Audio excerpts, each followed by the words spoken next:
गुरु द्वारकाधीश भगवान की जय हो। आज का प्रसंग है श्री पाराशर जी श्री मैत्रेय जी को कुरु वंश की वंशावली का वर्णन सुना रहे हैं, जो कि महाभारत से संबंध रखते हैं। श्री विष्णु पुराण के अनुसार श्री पाराशर जी ने कहा कि कुरु पुत्र परीक्षित के 4 पुत्र हुए, जनमेजय, श्रुतसेन, उग्रसेन व भीमसेन।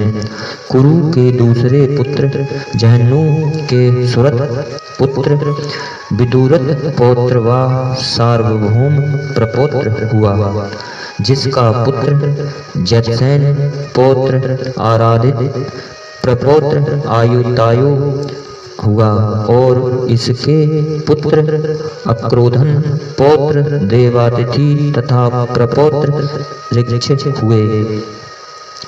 ऋक्ष का पुत्र भीमसेन पौत्र दिलीप तथा प्रपौत्र प्रतीप हुआ, जिसके देवापी, शांतनु व वाहलीक नामक 3 पुत्र हुए। देवापी के बालकाल में ही वन में चले जाने से शांतनु राजा हुआ।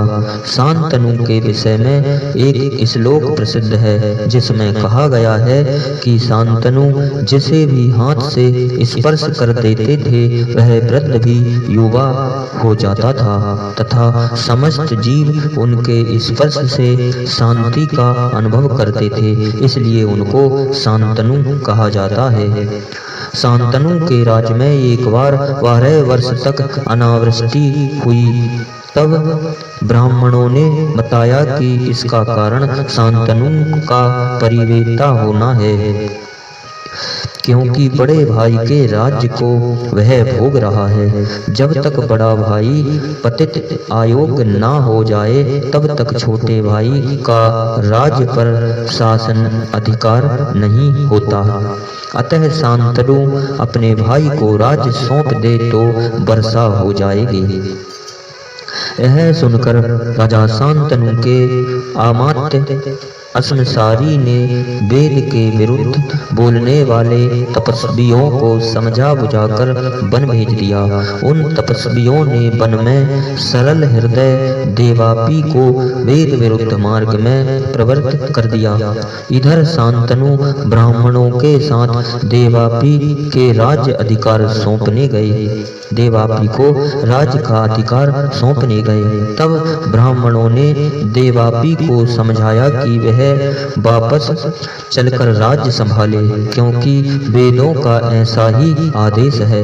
तब देवापी ने वेदों के विरुद्ध बहुत से दूषित तर्क देने आरंभ कर दिए। यह सुनकर ब्राह्मणों ने शांतनु को ही राजा बने रहने दिया, क्योंकि देवापी वेद मार्ग से भ्रष्ट होकर पतित हो गया था।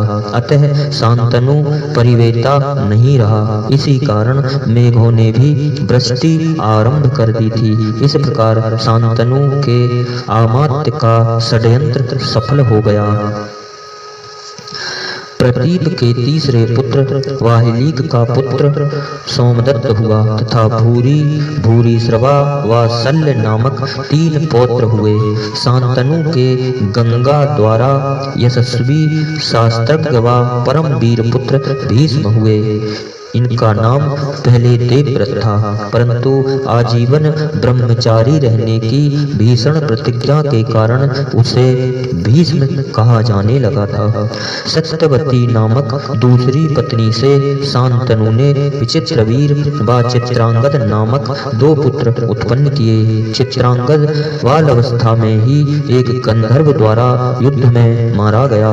विचित्रवीर ने काशीराज की पुत्रियों अंबिका व अंबालिका से विवाह किया, और अत्यधिक भोग में लिप्त रहने के कारण वह यक्षमा रोग से पीड़ित होकर निसंतान ही मारा गया। तब सत्यवती ने कृष्ण देवापायन व्यास को अंबिका व अम्बालिका से नियोग के लिए नियुक्त किया। व्यास ने माता की आज्ञा को श्रोधार्य किया। व्यास जी पाराशर ऋषि व सत्यवती के विवाह से पूर्व की संतान थे। इस प्रकार कृष्ण देवपायन द्वारा विचित्र वीर की पत्नियों से धृतराष्ट्र व पांडु तथा पत्नियों द्वारा कृष्ण देवपायन के पास भेजी गई दासी से विदुर उत्पन्न हुए। धृतराष्ट्र की पत्नी गांधारी ने दुर्योधन, दुशासन आदि 100 पुत्रों को जन्म दिया। पांडु एक ऋषि के शाप से संतानोत्पत्ति में असमर्थ हो गए थे। अतः उनकी स्त्री कुंती से धर्म, वायु व इंद्र के ने क्रमशः युधिष्ठिर, भीम व अर्जुन को तथा दूसरी स्त्री माद्री से अश्विनी कुमारों से नकुल व सहदेव को उत्पन्न किया। वे पांचों पांडवों के पुत्र होने से पांडव कहलाए। उन पांडवों के द्रौपदी से 5 पुत्र हुए। युधिष्ठिर द्वारा प्रीति, विंध्य, भीमसेन द्वारा श्रुतसेन, अर्जुन द्वारा श्रुतकीर्ति, नकुल द्वारा श्रुतनीक तथा सहदेव द्वारा श्रुतकर्मा। अन्य पत्नियों से भी पांडवों के कई पुत्र हुए।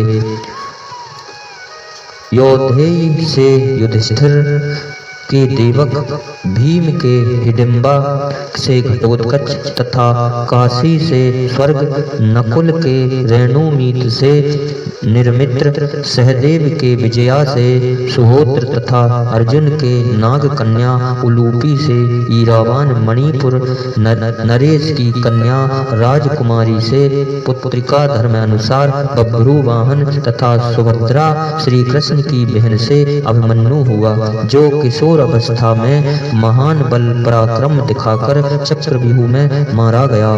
अभिमन्यु की पत्नी उत्तरा के गर्भ में ही कुरुकुल का क्षीण हो जाने पर अश्वत्थामा के ब्रह्मास्त्र से भस्म हो चुका पुत्र श्री कृष्ण की कृपा व प्रभाव से पुनर्जीवित हो गया था। इसी कारण उसका नाम परीक्षित अर्थात परीक्षा किया हुआ। इस समय वही संपूर्ण भूमंडल पर शासन कर रहा है। इन्हीं शब्दों के साथ बोलिए द्वारकाधीश भगवान की जय हो।